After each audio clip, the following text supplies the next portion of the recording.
quelques dizaines de femtosecondes, une fraction infime d'une nanoseconde. C'est la durée de vie de la nouvelle particule qui vient d'être découverte au LHC.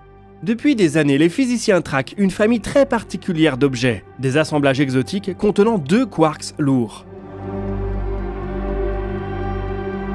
L'un d'eux avait déjà été observé, mais son jumeau, lui, restait introuvable, jusqu'à aujourd'hui.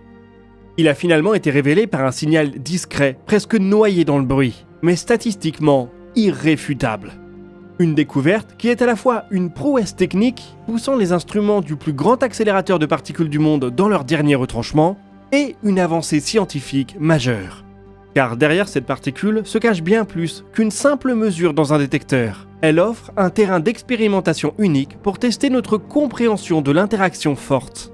Cette force fondamentale qui lie les quarks entre eux et structure toute la matière, du plus petit des atomes jusqu'à la plus grande des galaxies.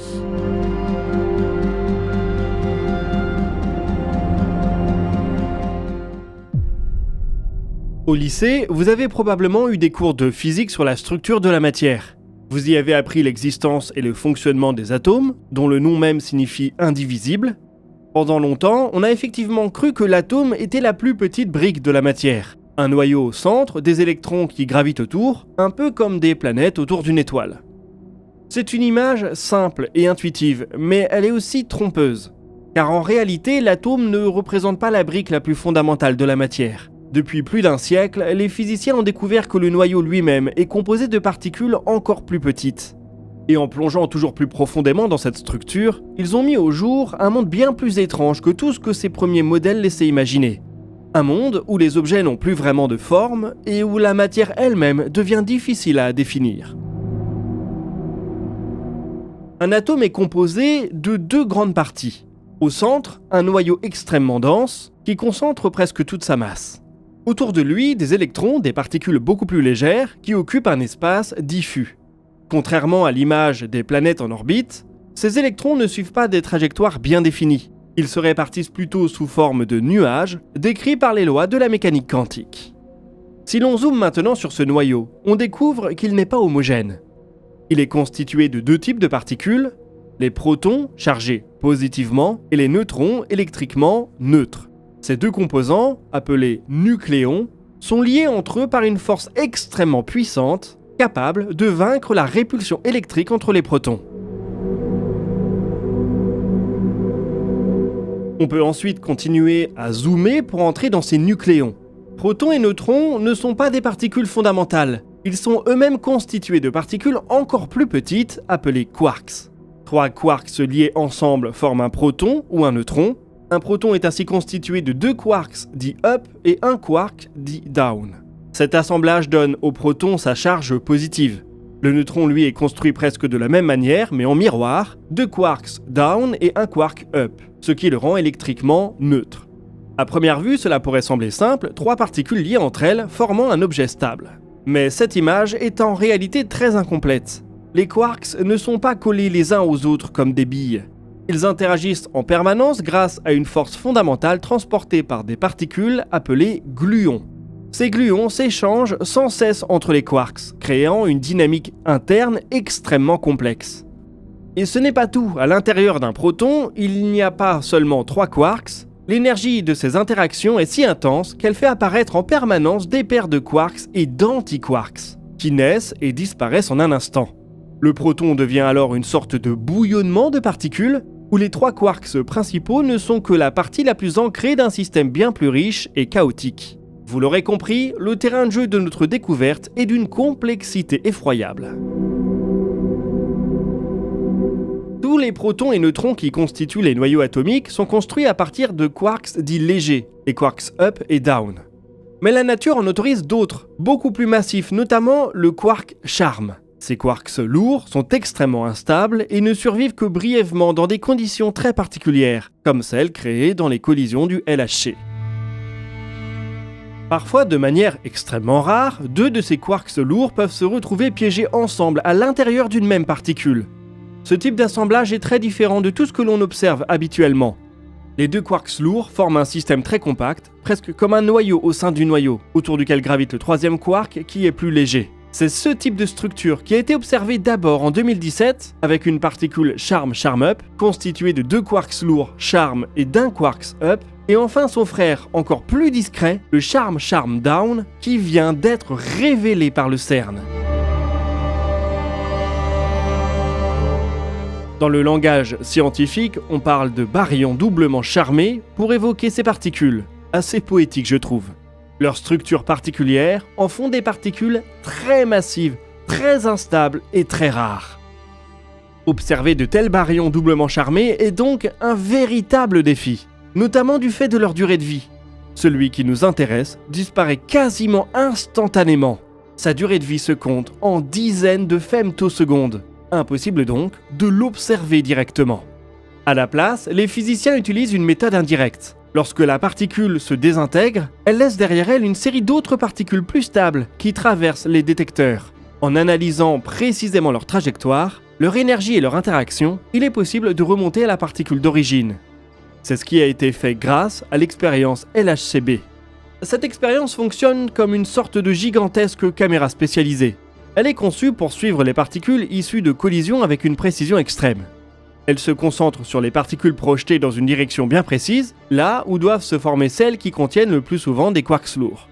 Une succession de détecteurs mesure leur trajectoire, leur vitesse et leurs caractéristiques, et grâce à ces informations, les physiciens peuvent repérer des signatures caractéristiques de particules particulièrement instables. C'est ainsi qu'ils peuvent remonter à l'existence d'objets qui n'existent que pendant quelques fractions de secondes. Il y a environ une semaine, le CERN a pu annoncer grâce à ce dispositif la découverte expérimentale du baryon Charm-Charm-Down. En physique des particules, on ne parle pas de découverte à la légère. Pour affirmer qu'une particule existe, il faut atteindre un niveau de certitude extrêmement élevé, basé sur des standards statistiques. Avec notre nouvelle particule, le signal observé dépasse largement le seuil de 5 sigma, qui correspond à une probabilité de moins d'une chance sur plusieurs millions pour que le résultat soit dû au hasard. Ici, le signal est encore plus significatif, 7 sigma. Cela permet aux physiciens d'affirmer avec une très grande confiance qu'il ne s'agit pas d'une erreur de mesure. Autrement dit, même si la particule disparaît presque instantanément, les traces qu'elle laisse sont suffisamment claires et reproductibles pour ne laisser aucun doute sur son existence réelle.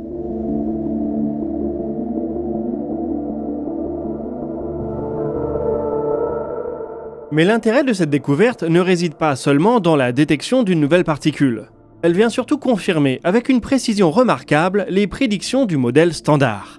Ce dernier prévoyait l'existence de ce baryon doublement charmé ainsi que certaines de ses propriétés. Le fait de l'observer exactement là où il était attendu renforce la validité du modèle standard, même pour des prédictions extrêmes. Cette découverte n'est donc pas une révolution, elle ne change pas notre compréhension de la physique des particules. C'est plutôt une confirmation fondamentale. Le modèle standard fonctionne, même quand on le soumet à des cas de figure ultra improbables. Ces particules sont également intéressantes pour une autre raison. Elles peuvent d'une certaine manière servir de laboratoire. C'est là qu'il faut introduire la chromodynamique quantique, ou QCD. C'est la théorie qui décrit l'interaction forte, la force fondamentale, notamment responsable de l'assemblage des quarks en protons et en neutrons. Contrairement à d'autres forces, la QCD est extrêmement difficile à calculer dans la plupart des situations. Les quarks sont confinés, entourés d'un nuage de gluons et de paires quarks-antiquarks, ce qui rend le système très complexe et souvent impossible à modéliser exactement.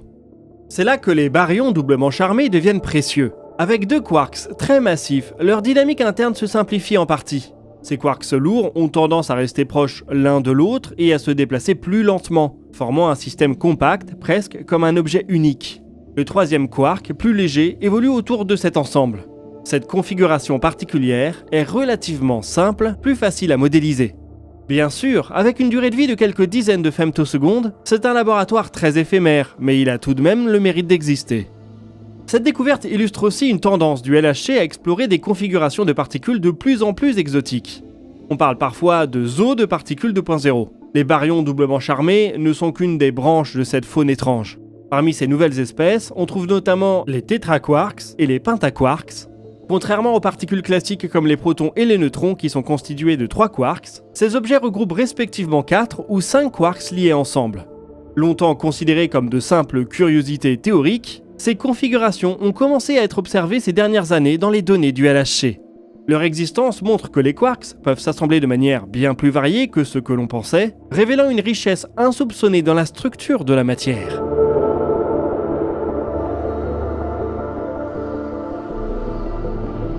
Ce sont évidemment des particules très instables. Le teraquark doublement charmé, une particule qui contient 2 quarks charm et un quark up et un quark down, est la plus stable d'entre elles et peut tenir la durée record d'1 picoseconde avant de se désintégrer.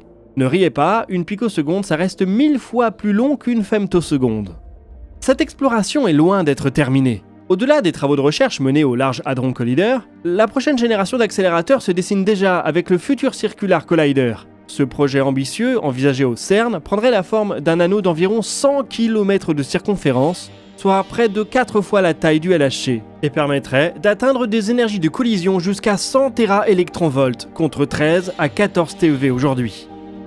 Un tel bond en énergie changerait profondément notre capacité à explorer la matière. Des particules encore plus massives pourraient être produites. Des phénomènes aujourd'hui trop rares pour être détectés deviendraient accessibles, et tout un pan du zoo de particules pourrait s'enrichir de nouvelles espèces. Mais au-delà de ces découvertes attendues, ce sont aussi des surprises qui pourraient émerger. Des écarts inattendus par rapport aux prédictions actuelles, peut-être même la chance de détecter expérimentalement des particules de matière noire, une manière d'utiliser l'infiniment petit pour comprendre l'infiniment grand. Ce serait évidemment la partie la plus excitante, la possibilité de peut-être faire émerger une nouvelle physique qui orienterait le modèle standard dans une nouvelle direction. On n'en est pas encore là, le FCC doit déjà se trouver des financements et sa construction sera très longue. Il ne faut pas s'attendre aux premiers résultats avant les années 2050. En attendant, c'est au LHC qu'on continuera peut-être de découvrir des configurations exotiques, à la durée de vie infime qui nous renseignent sur le fonctionnement possible de la matière.